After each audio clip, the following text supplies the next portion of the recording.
Fala pessoal, tudo bem com vocês? Espero que bem, espero que em casa. Vamos falar de futebol um pouquinho? O pentacampeão Cafu disse que o trabalho de Jorge Jesus no Flamengo é idêntico ao de Renato Gaúcho no Grêmio. Será? É o assunto desse vídeo, eu sou o Chico Garcia, seja bem-vindo, inscreva-se no canal e vamos juntos!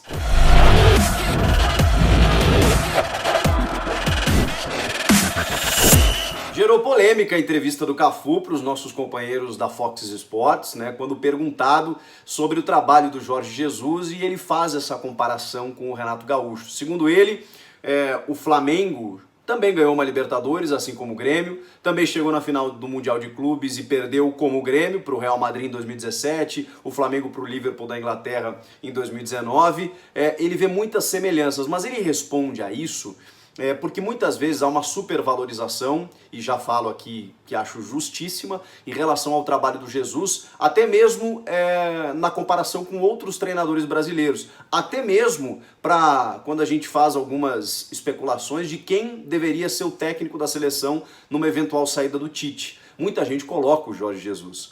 E aí o Cafu, que tem uma experiência larga em seleção brasileira, quem somos nós, né, para combater aquilo que o Cafu fala em termos de seleção. O cara disputou 3 finais de Copa, ergueu a taça do Penta em 2002, é um jogador longevo na nossa seleção brasileira, e ele tem essa, digamos, essa defesa dos nossos treinadores, no qual eu respeito.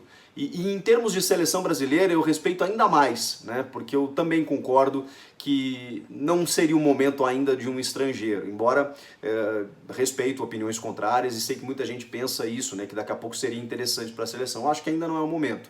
Mas tudo bem.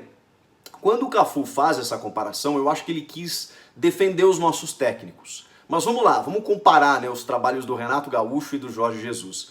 Eu acho que há uma diferença muito clara inicialmente, que é na questão do elenco. E talvez isso possa até pesar favoravelmente ao Renato, né? Porque o elenco que o Jorge Jesus tem nas mãos é muito superior, e quando a gente fala a comparação dos trabalhos dos dois, se refere especialmente ao ano de 2019 do Jesus e bem a chegada do Renato, né, naquele finalzinho de 2016 e início de 2017, ou o ano todo de 2017, né, que é quando ele ganha a Libertadores da América, fazendo uma grande campanha, depois de ter vencido a Copa do Brasil. Então naquele período ali, 16, 17, o Renato realmente pega a base do Roger Machado, dá competitividade para o seu elenco e faz com que alguns jogadores realmente ascendam, né? O caso do Luan, que teve a melhor fase da carreira, mas o Renato naquele momento, e aí na comparação com o Flamengo é interessante a gente ver isso, ele apostou em jogadores que daqui a pouco não tinham a mesma representatividade no Grêmio do que em outros clubes. O Bruno Cortez, por exemplo, foi campeão da América, o Léo Moura, que já estava veterano, já estava mais em fim de carreira para alguns, foi lateral e titular em várias partidas. O Maicon, que saiu do São Paulo e parecia que não ia mais render, teve destaque também nesse Grêmio. O Douglas, em 2016, ainda foi muito importante. O Ramiro, que era um jogador que estava lá escondido, o Renato resgata e faz com que ele tenha uma função tática muito interessante no elenco. O Cebolinha era reserva, porque em 16 o titular era o Pedro Rocha, e em 17 o Renato aposta no Fernandinho, que faz um gol em final de Libertadores contra o Lanús lá na Argentina, um golaço por sinal. Cícero, que também saiu do São Paulo aqui meio que empurrado.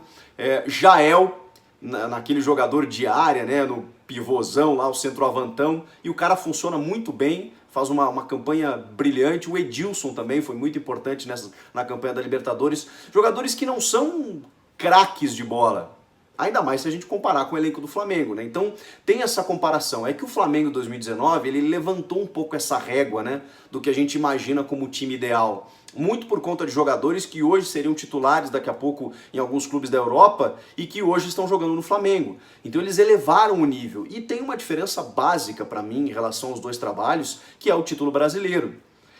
O Renato não conseguiu, também por escolha, mas eu acho que o Grêmio não teria a capacidade de elenco que tem o Flamengo para poder ser campeão brasileiro e da Libertadores. Não foi só escolha, foi o elenco curto.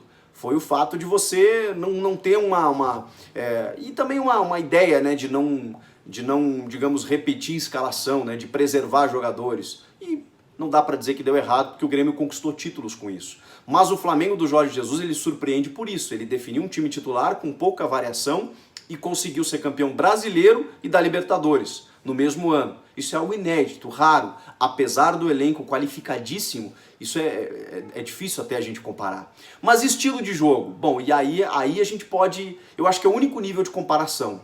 O Grêmio 16-17, o Grêmio para aquele nível do futebol brasileiro, porque a gente tem que lembrar o seguinte também, né? O Flamengo, ele eleva um pouco essa régua, esse limite, essa exigência nossa por futebol bonito e bem jogado. É por conta dos jogadores que aqui estão.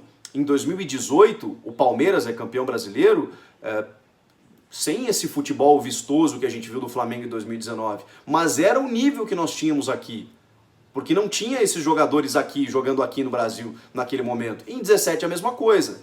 Para o nosso nível de futebol, o Grêmio deu um show em 16-17. Venceu Cruzeiro em Belo Horizonte, jogando fino da bola. Venceu o Atlético Mineiro. Venceu várias equipes jogando um futebol muito bonito. E aí, talvez o Renato tenha se apegado demais a esse discurso, né, do que ele demonstrou em 16-17, que não se verificou em 18-19 e ainda não apareceu em 20. Do Grêmio que era competitivo, que vencia os seus jogos e que ainda tinha um sistema de jogo muito interessante. De um time que ficava com a bola, criava chances, que conseguia construir vitórias e até jogos em que era bonito de ver. O Grêmio criou embates nesse período aí com equipes que você gostava de ver. Tem um empate, acho que do Grêmio com o Cruzeiro, acho que em 3-3 no Mineirão, que é um jogo fantástico. É um jogo bom de ver. O Grêmio, como o Santos do Sampaoli fez, como o Flamengo fez com algumas equipes, no 4-4 com o Vasco, o Grêmio elevava o nível do adversário. E a gente dava gosto de ver o Grêmio jogar exatamente por isso. Porque ele provocava com que o adversário também competisse, também tentasse demonstrar algo diferente. E a gente via sempre grandes jogos. Mas a gente está falando de uma outra época, embora 2, 3 anos atrás, era uma época diferente. O Flamengo ele quebrou todo esse paradigma e conseguiu ficar muito acima dos demais, mostrando competitividade e um futebol muito vistoso. Então, essa comparação acho que vale. Ainda assim, acho que o Flamengo do Jorge Jesus joga um futebol um pouco acima e até pelo nível dos jogadores que tem. Agora, no restante, é muito difícil fazer essa comparação, né?